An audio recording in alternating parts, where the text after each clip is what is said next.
Semua orang tahu, untuk mendapatkan pasu yang berbunga double lily dengan cemerlang seperti ini, anda perlu memilih berbawang yang sihat dan berwarna standard yang sangat jarang ditemui tahun ini.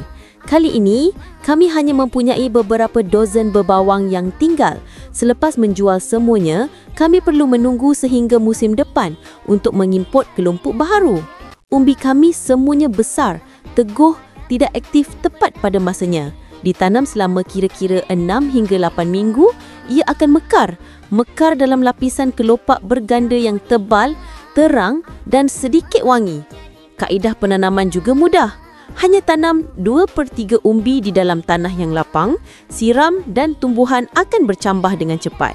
Sesiapa yang menyukai bunga besar, warna-warna yang jarang ditemui, ingin menghiasi sudut balkoni atau memberi sebagai hadiah, harus menyimpan kelompok ini dengan segera kerana apabila kelompok ini habis, ia pasti akan habis.